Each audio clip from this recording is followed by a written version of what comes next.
बनाकर हमको दिए। तो बहुत हद तक भाई जुनेद साहब ने बोला कि हम लोगों ने प्रयास किया है, क्योंकि हम लोगों का इलाका विकास के दृष्टिकोण से पूर्व के जनप्रतिनिधियों द्वारा उपेक्षित रखा जाता था, बड़ा अपेक्षित रखा जाता था। यहाँ बहुत सारे जो आवागमन का प्रॉब्लम था, जो शिक्षा का प्रॉब्लम था, जो स्वास्थ्य का प्रॉब्लम था, तो हमें लगता था कि आप लोगों ने जो खिदमत करने का मौका दिया है, आप लोगों के इस टास्क को मैं कैसे पूरा करूं। मैंने जो प्रयास किया, इसमें सबसे बड़ा योगदान यहाँ के स्थानीय जनप्रतिनिधि मुखिया जी का, समिति साहब का, बड़े भाई संजय साहब का, इन्होंने जो दिया प्लान, उसको हम लोगों ने भारत सरकार से जो संबंधित योजनाएं थी, उसको स्वीकृति के लिए भारत सरकार में भेजा। जो बिहार सरकार से संबंधित योजनाएं थी, उसको हम लोगों ने बिहार सरकार में भेजा। हमें लगता है कि 100% तो नहीं, बहुत हद तक हम लोगों को सफलता मिली है। क्योंकि चुनावी माहौल है, बहुत बार बोलना चाहता हूँ, लेकिन ये सरकारी संस्था है, मैं नहीं चाहता कि हमारे द्वारा यहाँ कुछ बातें बोली जाए जो यहाँ का अवहेलना होगा। हमारे नेता माननीय तेजस्वी प्रसाद यादव जी, जो स्वास्थ्य मंत्री और ग्रामीण कार्य मंत्री और पथ निर्माण मंत्री थे, उन्होंने एक प्लान लिया था। उसके तहत उन्होंने पूरे विधानसभा में 250 किलोमीटर रोड, जो सारी मुख्य सड़कें हैं, जो आवागमन एवं जनहित के दृष्टिकोण से हमारे प्रखंड मुख्यालय को या मिसिंग लिंक है, जो मुख्य रोड को जोड़ती है, उन्होंने स्वीकृति देने का काम किया। स्वास्थ्य के क्षेत्र में 16 स्वास्थ्य केंद्र जो हेल्थ वेलनेस सेंटर है, ये पूरे 22 और डगरवा में बना है। करीब करीब जगहों का हम लोग उद्घाटन और जो शिलान्यास की प्रक्रिया है वो भी कर चुके हैं। उनकी जो आइडियोलॉजी है, उनका जो बिहार के लिए सोच है, इस सोच के प्रति हमारी सरकार अगर बनती है तो हम महिलाओं के लिए एक सम्मानजनक जो स्ट्रेटेजी है, माँ बहन सम्मान योजना के तहत 2500 रुपया प्रत्येक महिलाओं को घर में और 200 यूनिट बिजली का मामला जो है वो फ्री में। क्योंकि आप अभी भी देखिएगा कि घर में ज्यादातर लोग क्या जलाते हैं, 2-4 पंखा होता है, 2-4 लाइट होता है। हमें नहीं लगता है कि हम लोग के क्षेत्र में 200 यूनिट से ज्यादा कोई बिजली जलाता होगा, नहीं जलाता।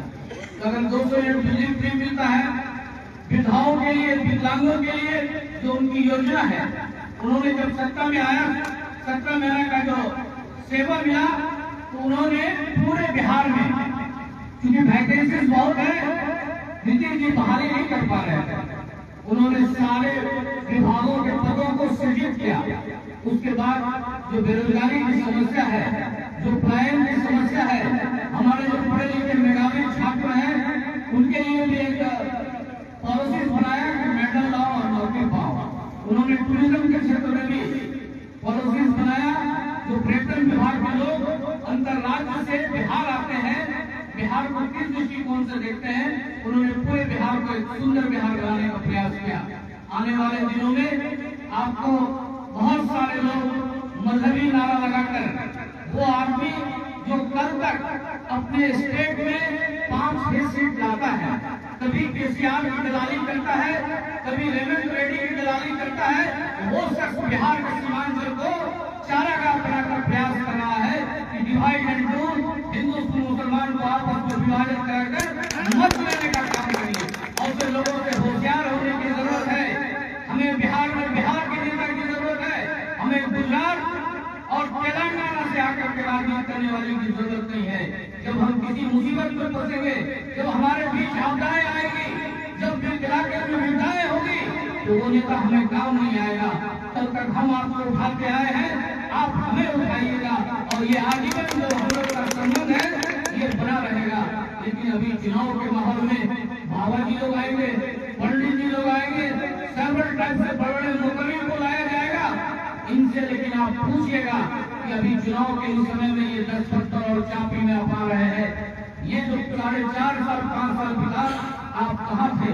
हमारी दुख को सुनने के लिए आप क्यों नहीं आए? कि अभी इलेक्शन के टाइम में हिंदू मुसलमान को आपस में बंटवा कर वोट देने का प्रयास कर रहे हैं। ऐसे लोगों का सामाजिक बहिष्कार कीजिएगा और अपना जनप्रतिनिधि अपने से चयन कीजिएगा। आपको जो अच्छा लगे, आपको लगे कि हमारे खिदमत पर, हमारी सेवा में ये हाजिर रहता है, उसकी मदद करिएगा। जातिगत भावना से, दलगत भावना से उठकर अपना जो सेवक है, अभी जो बिहार में सरकारें चल रही है, भारत में जो सरकार चल रही है, संविधान के विपरीत कानून बना रही है, जो बाबा भीमराव अम्बेडकर ने जो संविधान लिखा था, हम लोग को सभी को समानता का अधिकार है।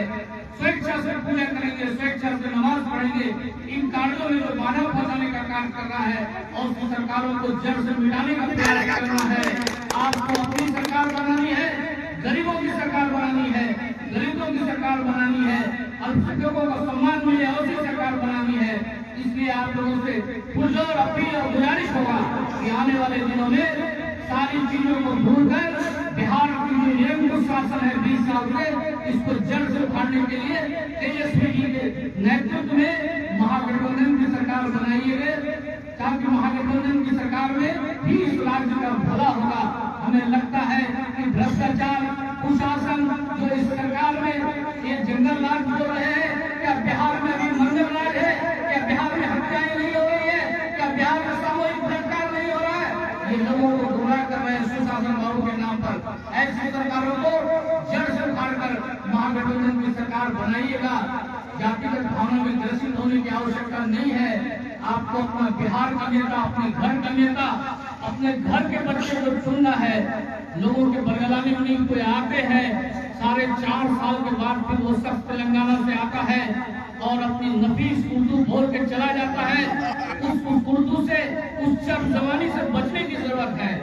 वो आपको मेंटली डिप्रेशन में लाकर वो ऐसी घटना करा देगा, उसके बाद जब आप फंसिएगा, जब आप उसमें मुब्तला होइएगा, तो आपको पीछे में लगेगा कि हमारा साया भी हमारा साथ नहीं दे रहा है।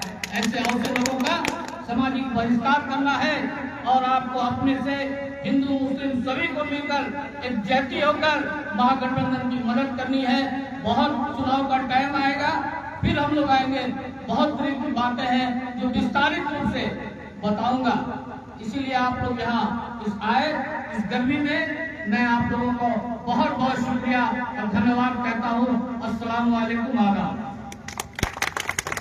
बहुत बहुत शुक्रिया आज के इस प्रोग्राम में शामिल होने के लिए। और हमारे साथ जो कुछ साथियों का नाम रह गया, पूर्णिया के जो जिला उपाध्यक्ष युवा राजद के हैं भाई अमरदीप यादव जी, और राष्ट्रीय जनता दल के वरिष्ठ साथी, वरिष्ठ नेता अजमल साहेब, और MIM छोड़कर इस बार हमारे पार्टी में शामिल होने वाले भाई तहसीन साहब जो प्रखंड के सचिव भी हैं, और आप सभी ग्रामीणों का, खास करके 10-15 गाँव का बहुत बहुत शुक्रिया।